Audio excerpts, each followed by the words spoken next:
Good afternoon to all of you. I'm Jessica B. Lagrimas. Now we will discuss to you about brain development age 4 to 12 years old. Now, what is brain development?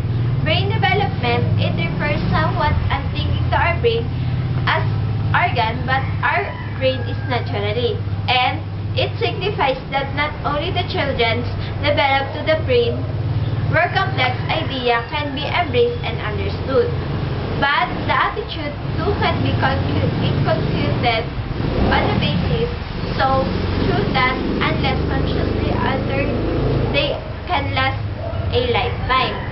The next is findings. According to research, says most the connections among cells are made during infancy and adulthood.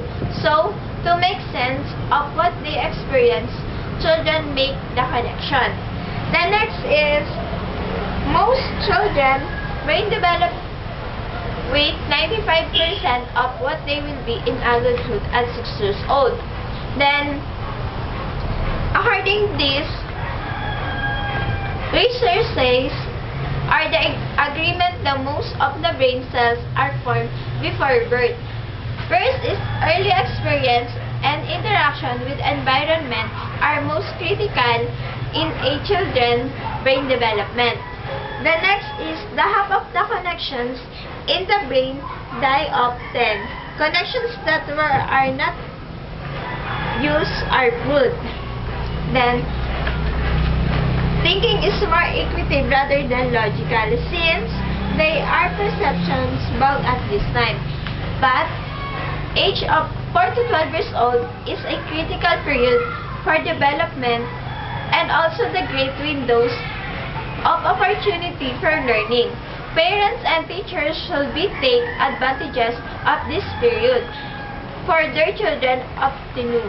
The next is, the last is, research says, this is the best time to learn, foreign or teach a second languages since after 12 years old, the ability to learn a new languages decline rapidly.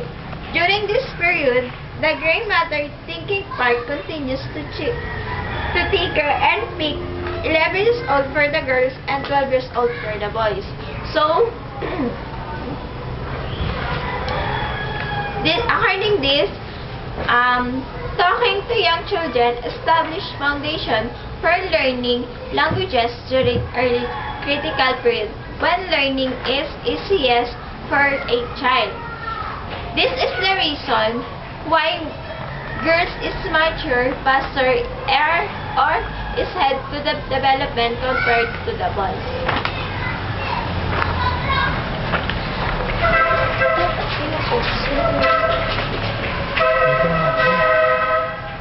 Factors that affect brain development. Genetics means heredity or inheritance. Biological influence can include such characteristics as temperament, which is the way us react to situations and to people, and genetic influences. Like if the baby was born prematurely and with physical anomalies. And then next is relationship. Socioeconomic competencies in the context of the relationship that exists between him and her and the small group of consistent caregivers. Caregivers include parents, grandparents, child care providers, or yayas. And then, the third is environment. The environment have positive and negative effect. It can feel them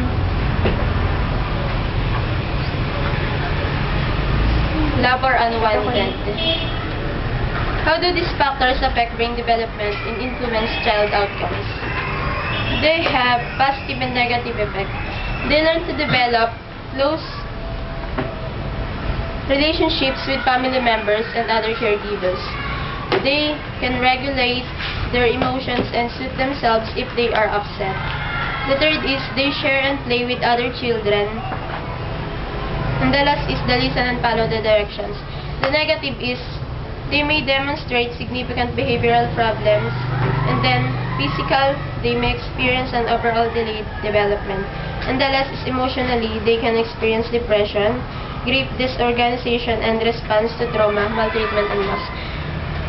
I told you before that environment have positive and negative, or it can affect